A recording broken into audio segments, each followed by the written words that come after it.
Welcome to A Lawyer's Guide to the Galaxy, a podcast about geek culture by lawyers with your hosts, Ben Siders and Kirk Damon.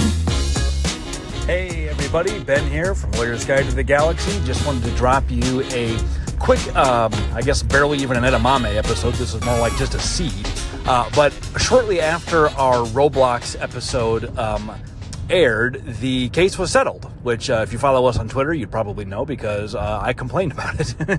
That just figures. The settlement terms were not disclosed, at least not that I can find. I did see some press releases talking about how the case had been settled, and then I was kind of at a tracker set up on Pacer to keep an eye on it. Pacer is the federal court system's electronic docket, so you can set up a watch on a case and get updates. I had seen that a stipulation of dismissal was filed along with the actual dismissal by the judge, and that a joint stipulation of dismissal like that almost always results from a settlement. In fact, sometimes in the dismissal itself, or rather in the stipulation, the parties will say that we've settled our differences and it's over. But this was a very short one. It was settled as to all parties. The judge granted it, so that case is over, dismissed with prejudice, and it's now settled. And we presume that some sort of framework was put in place to compensate the music industry for what had happened here. One interesting note about that, though, is this was not, I don't believe, a class action lawsuit. It was a lawsuit that involved a large number of plaintiffs, and most of those plaintiffs included most of the big players in the music industry.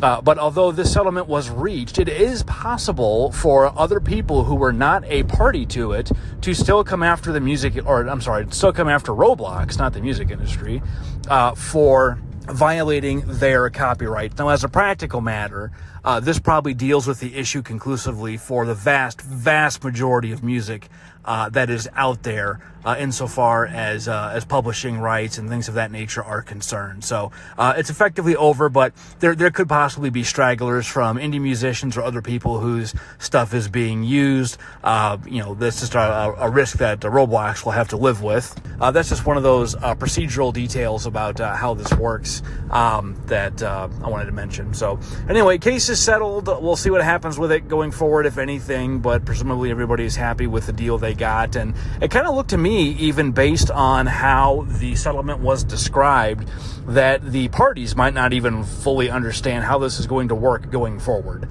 So if I had to guess, I would speculate that there's maybe some kind of AI or whatever algorithm the industry is using with, say Facebook or YouTube to find music. That same software will be deployed on the back end of Roblox to look for and monetize or block, use the same kind of process to manage the use of copyrighted materials. So we'll see how that happens, and maybe have another podcast episode in the future to talk about how Roblox dealt with this problem. So anyway, that's all. I wanted to give you a quick update on that, and then we've got more content coming to you soon. Thanks. The views expressed by the participants of this program are their own and do not represent the views of, nor are they endorsed by Lewis Rice LLC, its officers, directors, employees, agents, representatives, shareholders, and subsidiaries. None of the content should be considered legal advice. As always, consult a lawyer. This podcast was produced and recorded in St. Louis, Missouri.